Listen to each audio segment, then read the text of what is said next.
Good evening, one and all present here, and welcome to Xavier Center of Historical Research. Today we have the pre-book launch review on the Jesuits, Goa and the Arts, edited by Father Reinald de Souza and Father Anthony da Silva, and photography by David de Souza. This book review will be done by our speaker for today, Dr. Kelli Wood. Thank you for coming.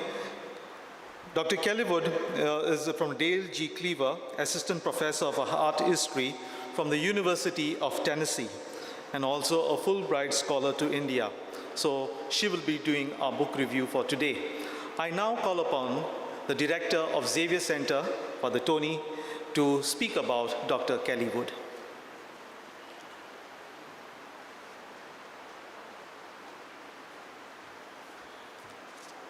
Good evening to all of you, and very welcome to this session. Particularly want to welcome once again Dr. Kelli Wood. She's been very kind to set aside some time. As you may have noticed from the newspapers, she's a very busy woman since she's come to Goa. She's in demand and she moves from place to place, holding workshops, seminars, and so on.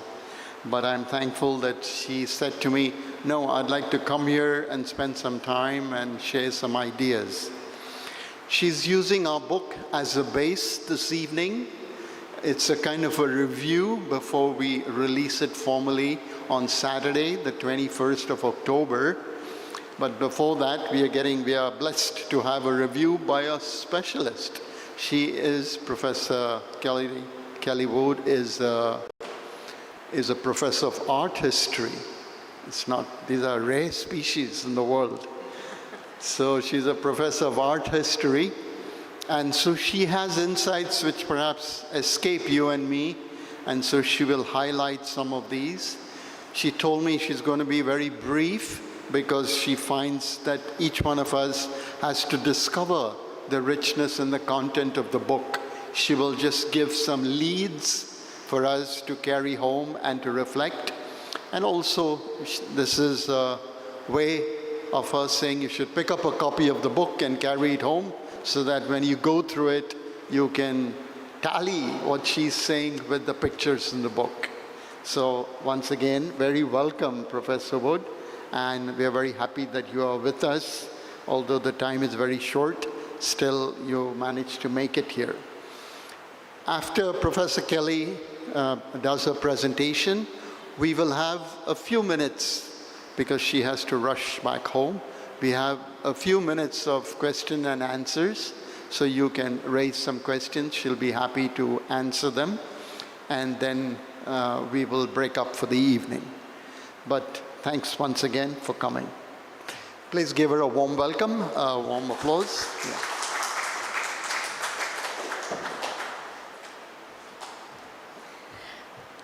Thank you so much for that incredibly kind and overly generous introduction, and for having me here today to review what will inevitably become a standard work in the study of Goan art and Jesuit art in South Asia.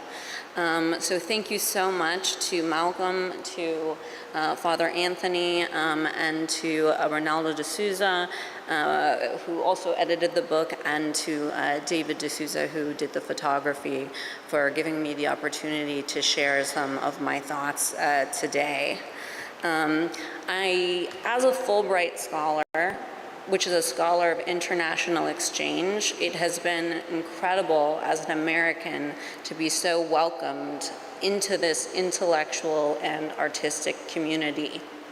And one of the real assets that this book will bring to not just Goa or India, but Europe and the world, I'm sure, is knowledge about artworks, objects, and histories that have frequently been effaced, ignored, and certainly for me as an art historian have not been part of a standard curriculum of either history or art. So I'm excited about this book. The scholars curators and thinkers have included rich archival sources, rich visual sources, and also keen analysis in each chapter. So I thought I'd actually begin with how the book ends with Father de Silva, because he speaks of interiority, mindfulness, and empathy as we approach Jesuit works of art in Goa and the world beyond. And to me, this reminds us that these are not simply cultural artifacts, but for many are also religious artifacts. And my husband is Catholic and was brought up in a Jesuit education. So it reminds me of this quote of the spiritual exercises of St Ignacius of Loyola. To give us true acquaintance and knowledge that we may interiorly feel that it is not ours, or to keep great devotion, intense love, tears, or any other spiritual consolation, but it is all the gift and grace of God our Lord, and that we may not build a nest in a thing and not ours, raising our intellect, not through pride or vainglory, but by attributing to us a devotion or the things of the spiritual consolation. And so his discussion of the way that artworks like the Descent from the Cross can remind us of our relationship to contemporary conceptions of psychology and interiority struck me. Also, his PhD is from the University of Michigan, where I was a professor for 3 years. So we have a bit of a connection there. So I wanted to start with that because my next thought is about the ethics of history itself. And I bring up Dipesh Chakrabarti because part of this entire project of Jesuit art in places like Goa is about provincializing Europe. That is to say, to decenter Europe as the locus of where art and religion is centered during the time period that I study, which is the Italian Renaissance and the Baroque. And so it reminds me of this quote he has, that even the very idea of doing this kind of history, or art history, can carry with it some European assumptions about disenchanted space, secular time, and sovereignty that may not well be mapped on to new methods and new approaches to looking at religious art and architecture from the past, not simply as residues of events and things that have happened, but rather as opportunities to evaluate our own human ethics, spirituality, and interiority. So I end with this quote from one of my favorite philosophers, Tim Scanlon, what do we owe each other? And thinking about that as we approach scholarship, art, history, and life. So, I'm going to move on to a little bit of a story, perhaps, to get us started on our journey. So, can everyone hear me at a good level? Yes? Okay, wonderful. I was just making sure, because sometimes that's difficult. So, in the 17th century, Daniele Bartoli, on the history of the Society of Jesus in Asia, recounted a miracle performed by St. Francis Xavier. When Xavier was en route from Malacca to China, the merchant ship upon which he was traveling exhausted its water and supplies, imperiling the 500 passengers on the ship. Upon Xavier's miraculous transformation of the brine ocean water into potable drinking water, the passengers then declared faith in the one true Christian God. Now, this painting from Lisbon focuses on the coalition of conversion and capital, that is, capitalisms. The passengers and crew of this merchant ship offer Xavier's blessings to the creasing waves of a rough sea. Well, as the ship's stern, we can see that the Portuguese flag flies over a niche of the Virgin Mary. Xavier's miracle is thus imagined as an anthropomorphic safeguard over a company's investment into their enterprise and merchant trade. We see trade winds billow in their ship's sails to propel cargo and crew to port and prosperity under the auspices of divine protection. Bartoli would later recount how the saint's arm miraculously protected the ship and crew during the perilous voyage from assault by pirates who were enemies on account of their difference of both religion, they were Protestants, and sovereignty, they were Dutch. When their vessel came under attack, the crew entreated Gonzalez to employ the power of Xavier's relic to protect them, whereupon the priest lifted up the arm and chanted the saints' names. This was the voice of God, they said, and of the saint, and it was concluded that Xavier's arm, when it finally arrived in Rome without interrupted, was considered a miracle. When Xavier's incorruptible body returned to his home of Goa, his saintly presence was regarded as another holy safeguard. And one Portuguese woman even bit off his big toe, which is now displayed in a reliquary here in the chapel of St Ignacius, which is what you are seeing on the left there. So all this is to say is that the sacred did not travel, transfer, or translate easily in early modernity. The rite of translation, in Latin translatio, literally meant the relocation of a sacred relic, such as those of Xavier's. So consecration relied upon a communal agreement upon the locus for that which was deemed holy. Consequently, the words, images, and objects and bodies that conveyed and engendered the sacred could cause friction as their meaning shifted through movement between people and place and across space and time. Who and what, as in the case of the corporeal remains of St. Xavier's relics, was able to proffer the voice of God, and how and in what form the sacred should be discussed, guided much artistic patronage. Because, as we know, as the Jesuits spread across the world, they found themselves with often an incommensurability of faiths, whether it was the Mexica in the Americas or the Hindu in South Asia. So these intersecting modes of faith produced a difference.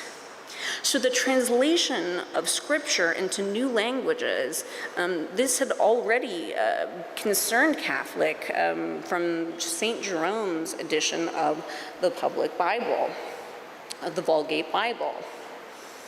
So this brings us to our first chapter of this wonderful volume written by Ronald de Souza, who is a specialist and currently earning his PhD in history in Belgium, and has already done an incredible amount of work and published things like The Public History of Goa in 2019. much in the same way that saints' relics and icons conveyed the sacred through their location and physical form, Catholic doctrine was imparted by precise text that carried with it, in its very textual form of Latin, the language and weighty aura of that which was holy. That meant that the translation of religious works from one language into another prompted concerns over veracity, concerns based on the seriousness that if someone was trying to convert, if something was mistranslated, it could lead to things like heresy. Missionaries in particular faced the challenge of accurately teaching their core texts. They eventually and ultimately decided that the risks were outweighed by the benefits, and the 16th century witnessed the establishment of translations and printing presses throughout the reach of Christendom. And his essay reminds us of the translations and contributions of the Jesuit accommodatio, or accommodation, in the form of the Krisa Purana by Thomas Stevens, which has oft been gone unnoticed. We also have seen the accommodatio as the desire to not oppress a population's native or indigenous religion, but rather to accommodate them and to bring them into the fold together through Jesuit Christianity. We've seen this in many other places. In Mexico City in 1539, there was a printing press set up. Here in Goa, at the College of St. Paul in 1556, and in Lima in South America in 1584, Antonio Ricardo set up a printing press and workshop. So these presses produced multilingual works and translations of instructional church doctrine in indigenous languages. Including things like Nahuatl dictionaries, and what you're seeing, things like Tamil translations of Xavier's Doctrine Christian and the Catechism in different languages.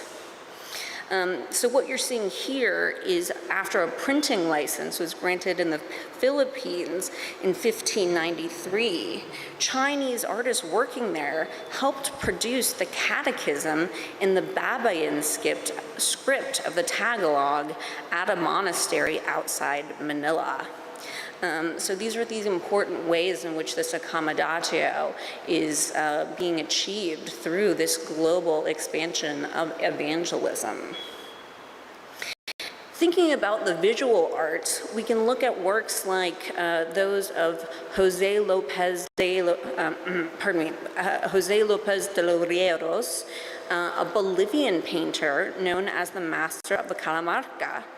And he produced images of armed angels wielding arquebuses, which spoke to local concerns over the necessary protection of confessors in the newly converted alike.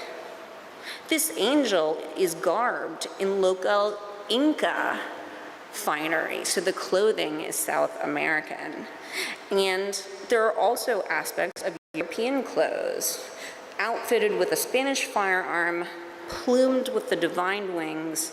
It was legible not only within Catholicism, but also Andean beliefs and Incan mythology. So this angel was intended to inspire the fear of God for devotees in a hybrid colonial environment through a test and attempt towards accommodatio. Is there any way to turn off these lights so you can better see these beautiful images? Because I can see fine on my iPad screen.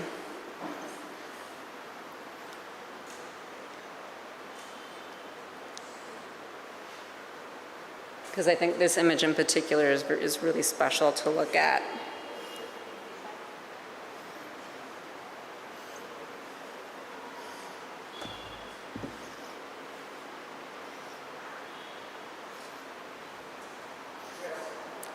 Wonderful.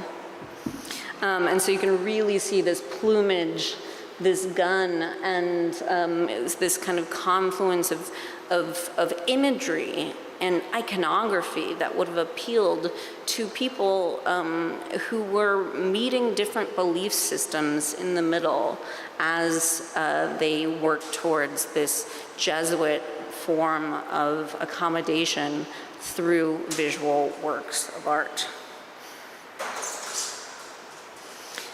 Now, moving on to the next chapter, Delio Mendoza, who also has PhDs, history degrees from Pune and Goa, and has served as the director of the Xavier Center and taught Portuguese literature with numerous books, has reminded us of a different direction that the Jesuits took, of both the importance of this global missionary work and its centrality to the mission of the Jesuit order, but also the exceptionality, reputation, and influence on local population that was necessary for evangelism and conversion. Well before the papal institution of the Propaganda Fide in 1622, the expansion of Catholicism from across the globe, Jesuits became a compelling force, and Ignatius Loyola did in particular, despite that his approaches were somewhat different than St. Francis Xavier's, as Delio Mendoza reminds us in his essay. So one image he's chosen is the vision of St. Ignatius when, in November of 1537, Ignatius Loyola was traveling outside Rome. And when the group passed by a small church, La Storta, to pray, it was there that Ignatius had this vision of God, the Father in Christ, holding the cross and urging him on. The words of Jesus Christ refer to the fact that St. Ignatius was seeking papal permission to establish the Society of Jesus. And just as the vision of the saint anticipated, in 1540, Pope Paul III recognized this new religious order that had great importance during the colonial period.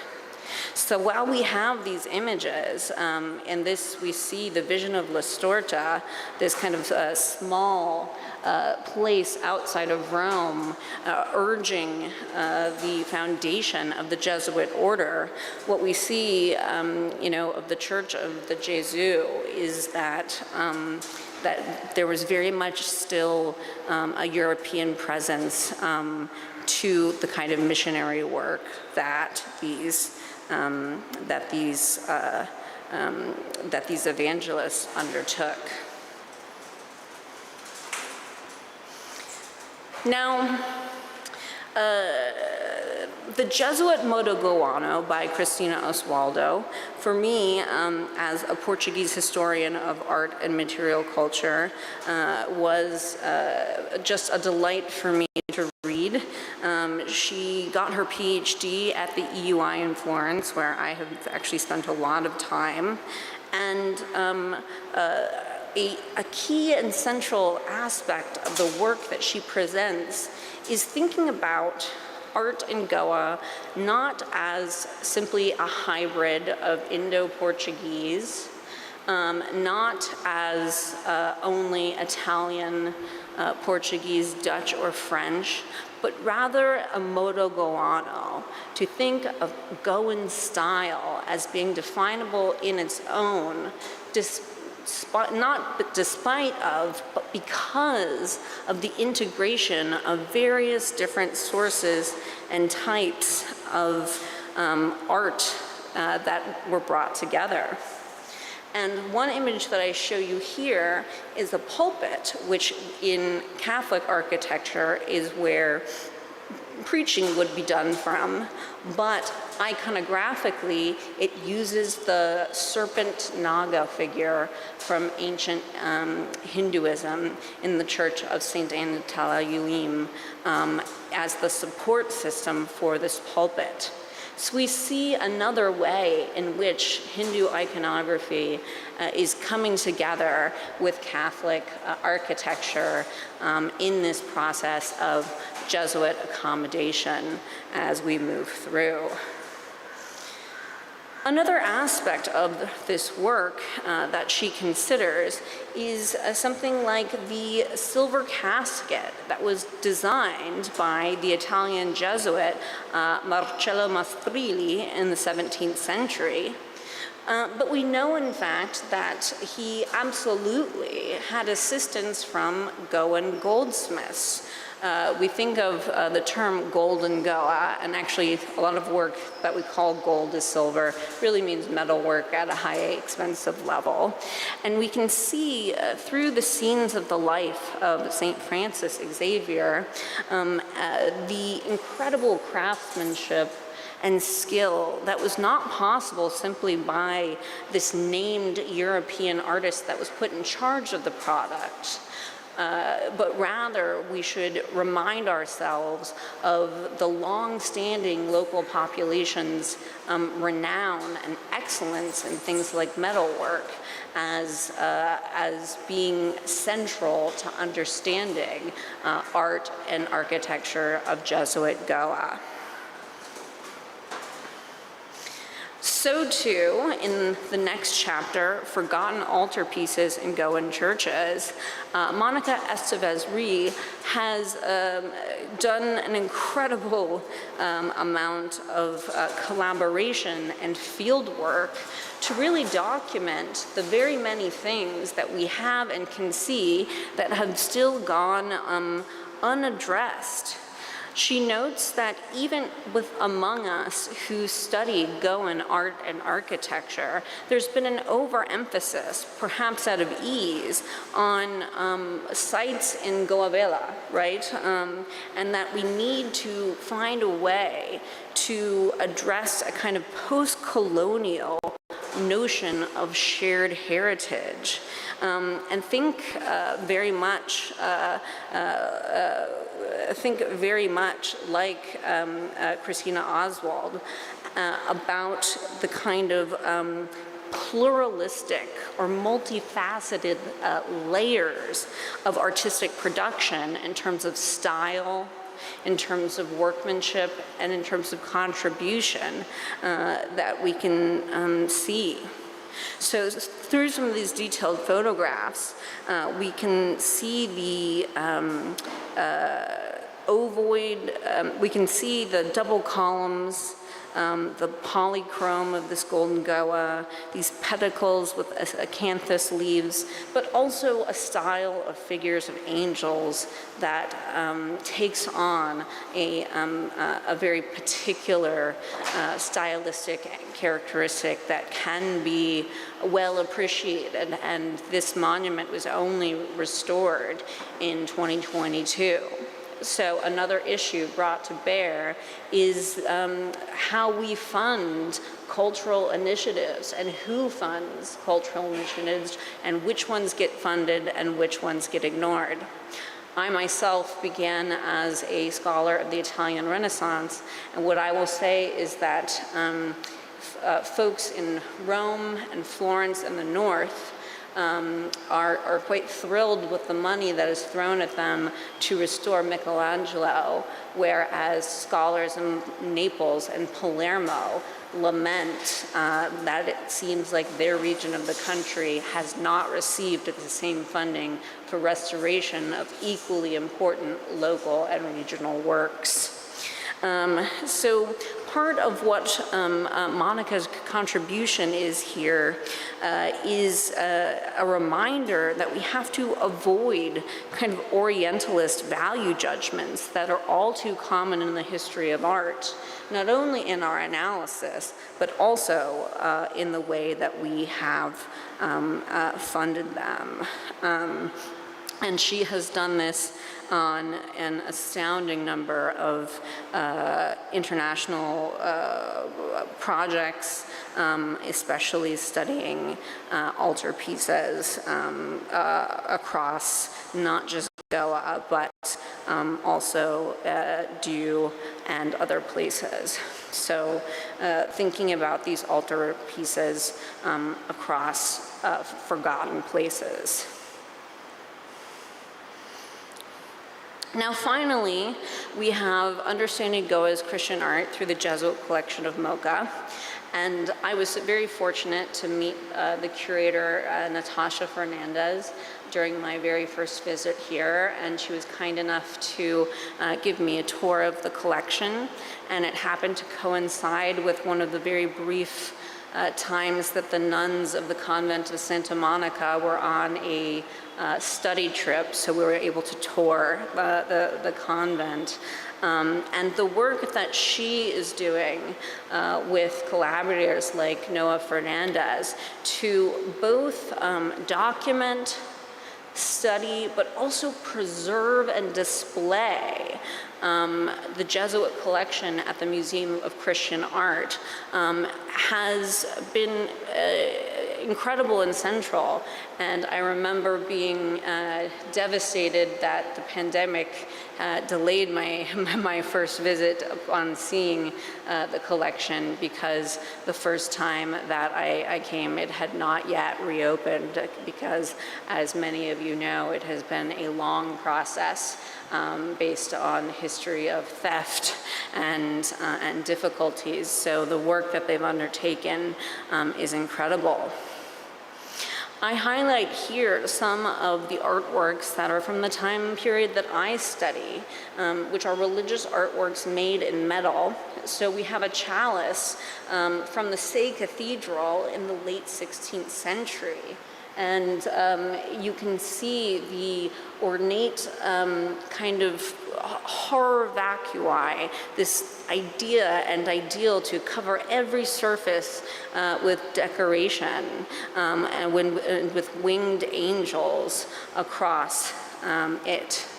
We also have an incense boat on the other side, which has images of St. Francis Xavier.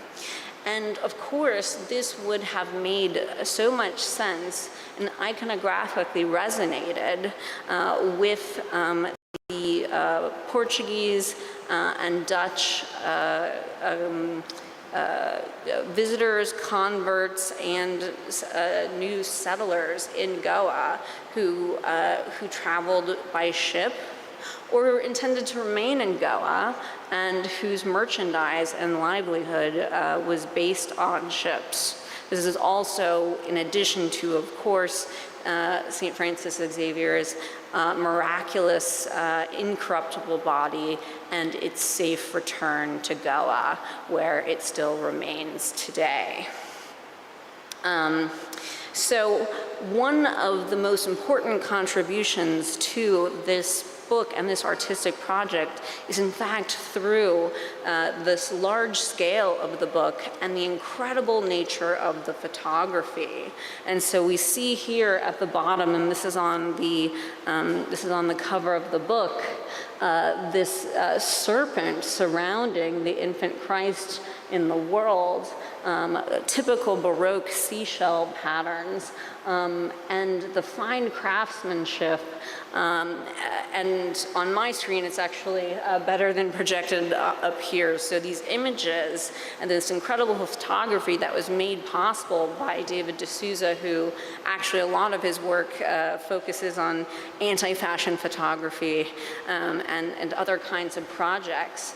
The availability of these images to scholars who may not have the time to come to Goa, or who come to the Museum of Christian Art and, like me, look through the beautiful glass vitrines that Natasha has installed and can't take pictures of the objects because the glass, there's that glare, but who need to see these details in these works in order to identify, is this style of metalwork typically Goan? Is it typically Gujarati? Or, as we're often learning, is it from artisans from other places across India who have migrated in this early period to Goa because it is this craftsman's cosmopolis, this place where artists are valued and have an opportunity to show their work. So the photography, no less than the scholarship, analysis, and archival research will make this book incredibly important and useful to the community as we move forward. And so one of the things that I'd like to conclude with is simply my work, as I think that this volume gives art historians an opportunity to ask new questions and to delve into new areas. So in particular, I have been looking at metalwork, and what you're seeing on the right is actually an image of a goldsmith from Goa, created in 1540 by a Gujarati artisan based on the style of painting, but who had migrated to Goa. And we know that by the time he sent this manuscript to the College of St. Paul in Lisbon, that Lisbon had already been filled with metalworks, precious crosses, and precious religious objects made of metal from Goa. We also see that this has not been unvalued in its time. Visitors said things like local artisans, metalworkers, and jewelers are incomparably better than ours.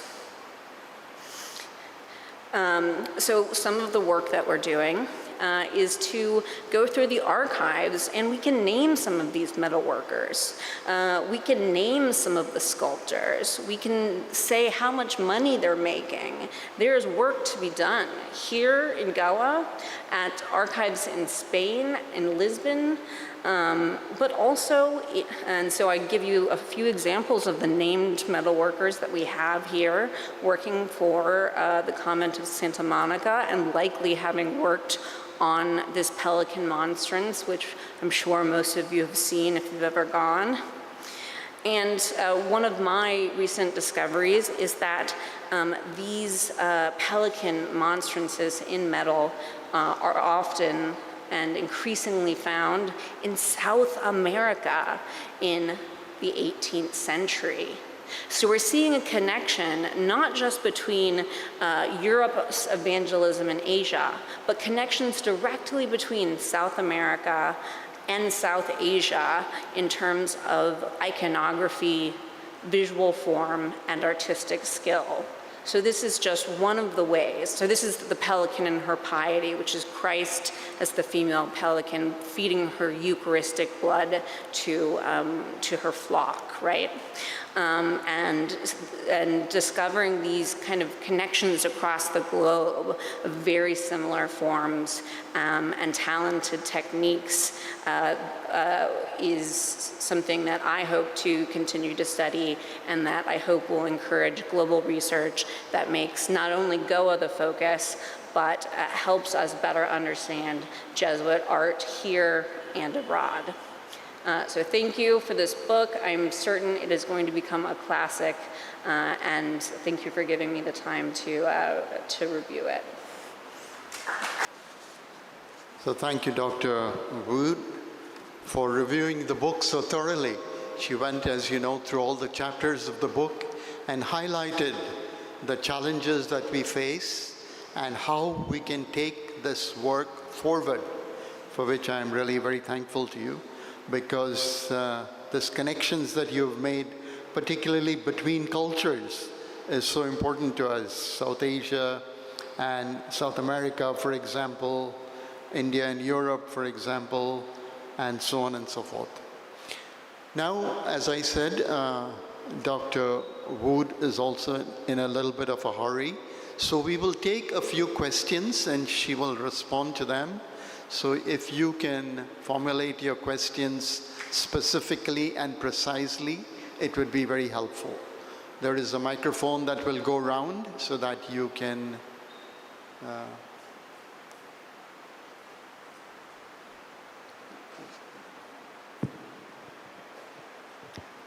would anybody from this side first, then we'll move to the other side. Anybody from this side? Okay. Yes, Vivek Menezes. Thank you. Enjoyed that a lot, particularly the connections, the stuff from Peru is super interesting. My question to you, I've not yet read the book, is about this Modo Goano, which seems to be like a similar case has been, it's a new thing that is, over the last decade, people have made the case for the Goan architecture. The Jose Pereira made it for, music, that there's a kind of a fully evolved cultural expression that you can call the Goan style, if you like, in architecture. First time I've seen it referring to these kinds of objects, though. So is this new to the book? Is it something that and do you buy the argument yourself? Thank you. I actually think that, and I've said this quote again and again, and I'll keep saying it. Jose Pereira, who is Goan, he worked at Fordham University in America for a number of years. But in the 1970s, he went and gave a lecture in Lisbon where he said, Goa can never be a showcase for the greatness of the Portuguese. And so his work on what he called the Indian Baroque did in fact look for some of these stylistic, quote, hybridities between Portuguese architecture and what he saw as perhaps Hindu temple architectural elements.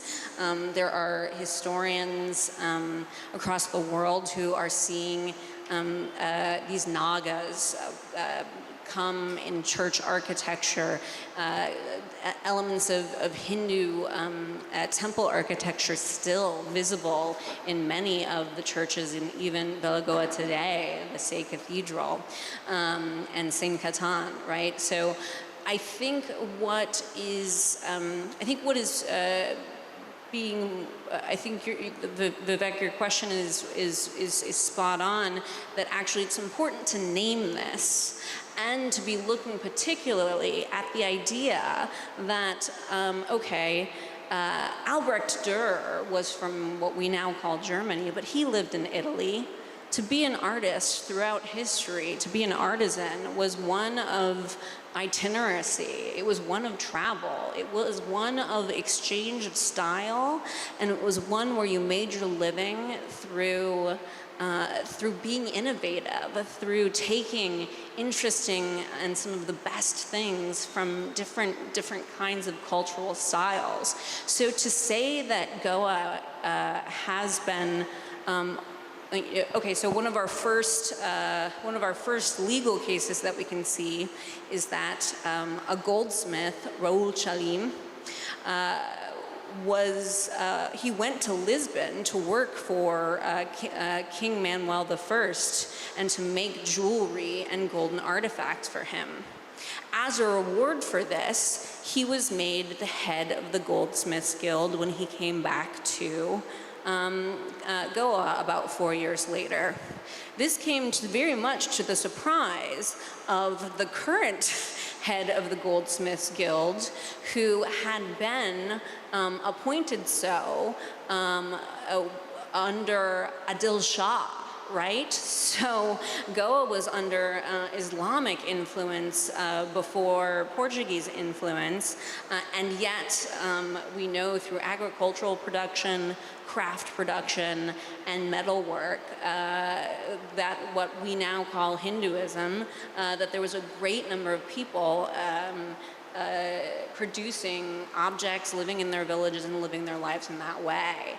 So the fact that Goa became one of the most important cities in the world by the year 1600 because of its trade, because artisans with skills from the Netherlands, from Italy, from Portugal, from Karnataka, from Gujarat, from artisans from all over the world wanted to come here.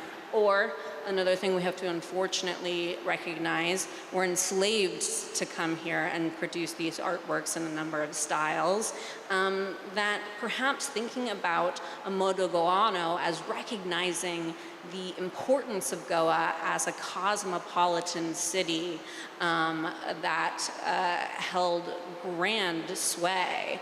I mean, there's not that many battles over a place of this size unless it's very important.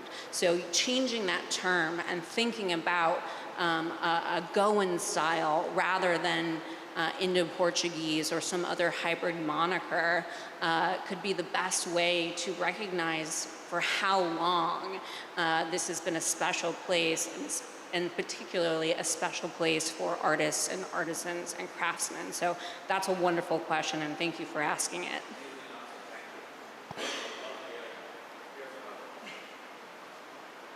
It's from the same side, sorry.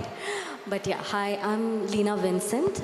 I'm an art historian myself, and it's wonderful to know about your work as well as this wonderful book. I'm referring to something you mentioned from one of the chapters, which is a post-colonial view of this shared heritage. And I think that's beautiful, and I want to ask you that as an art historian, how important is it to shift these perspectives as we look at our own art histories? And how much is good and how much is not? I know it's really vast, but I just thought about it because we are constantly looking at and rereading things that exist in our past. Thank you so much, and it's nice to see another art historian. One of the things that is problematic, there's no graduate degree in art history available in the state of Goa, so perhaps this conversation can be, we do in architecture, can be something to open this up with. I will start out by saying that I am no expert on post-colonial theory, but I did start the talk with one of the works that I find most inspiring, which is Chakrabarty's Provincializing Europe, to try to think about different methods and different ways to get at history. And some of those include valuing things like oral history on the same level as documentary history. Just because someone's grandmother's grandmother's grandmother, or a song that is continued, or even just a visual form that's continued, often history, quote unquote, has not valued that on the same level as the kind of archival documents that we find in the Directorate of Archives. So valuing people's continued and shared sense of identity, while also remembering to try to keep this lens of what Michael Baxendall called the period eye, right? The idea that people thought about things and saw things a little differently in the past, and keeping that on parallel with the ways that that people are conceptualizing art and culture, especially through these alternative modes of documentation and understanding visuality, would be a first approach. But I suspect you have a better. If you have comments for the audience, please share with us, because this is not. I'm not yet an expert in that kind of theory. No, thank you so much. That really makes sense, because I think among us here we've had also quite a number of these conversations on oral histories, and I think that what you said is absolutely fitting. So. And another thing is to say, just because we don't have the names of these artists doesn't mean they don't exist. Just because we don't have the name Michelangelo does not mean that artwork is any less valuable or should be any less studied. But this also comes from a person where my first book is on the visual and material culture of games and play. So I look at the humble playing card and soccer ball as it developed and chess pieces, which developed in Europe in the 16th century. So I go for the everyday sometimes. But that's also what brought me to this project, because I was writing this chapter on how Europeans were understanding chess and picturing themselves playing chess. And when I looked at the actual chess boards and I did some object-based analysis, I realized that they were all made in India.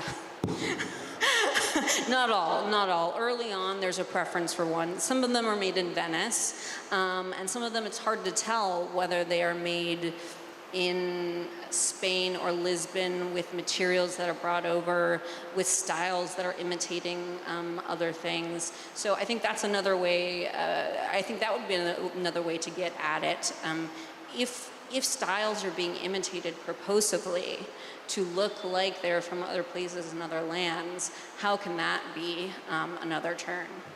And finally, and not to answer for too long, I think the turn towards the Anthropocene is a way to get at a post-colonial approach, to think about labor and the impact of the environment and the materials and where things are coming from.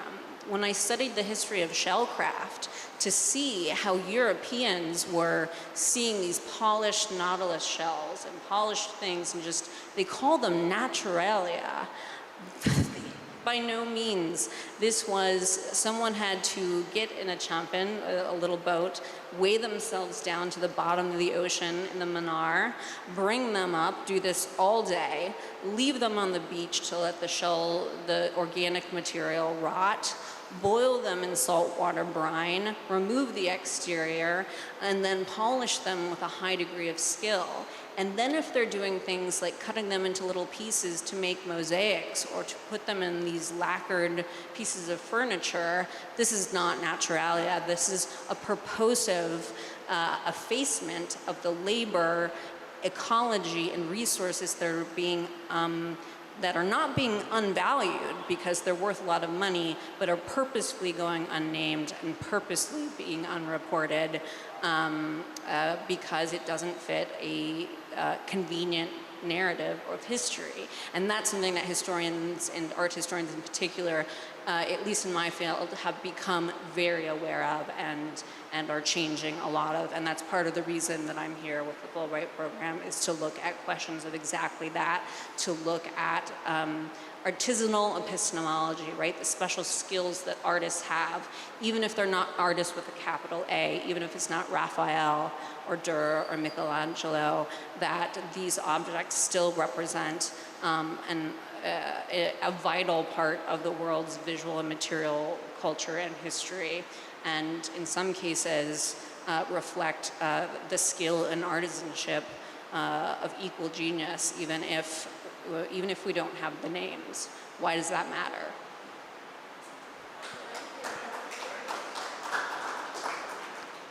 We can take one more question. Anybody else?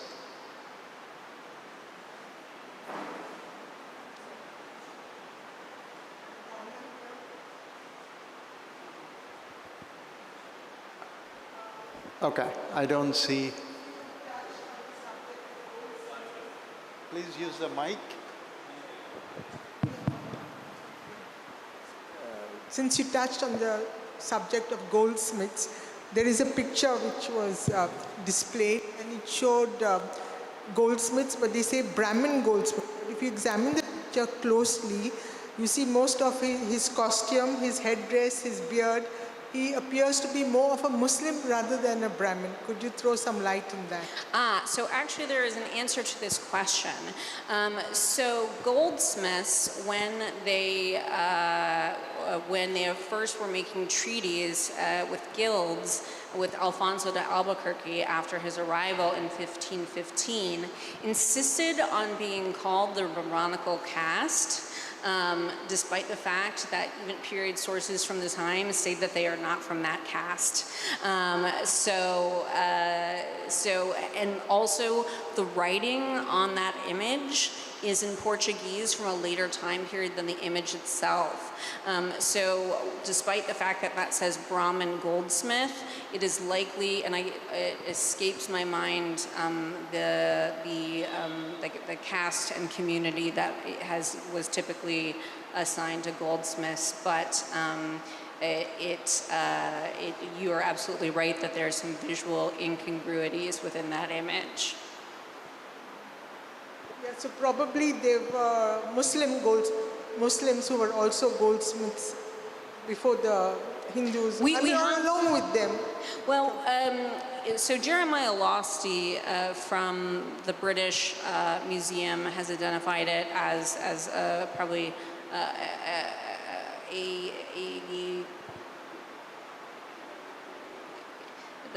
the dress of the time was different depending on different castes and different things, and has identified it as such. But we do have two records of not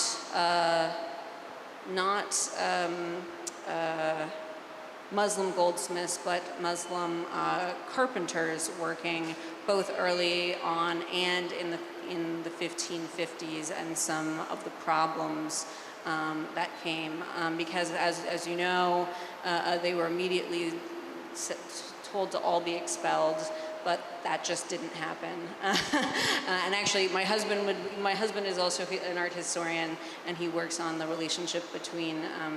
He just published a book on art and ecology in the Islamic world, and he works on the relationship between Europe and the Islamic land. So if you give me your contact information, I bet he can give you a better answer to that question than I can.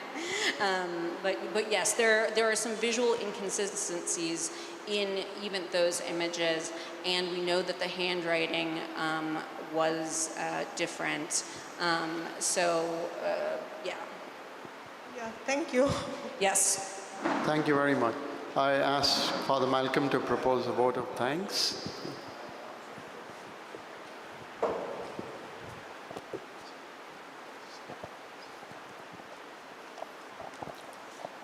On behalf of Xavier Center of Historical Research, Dr. Kelli Wood, thank you very much.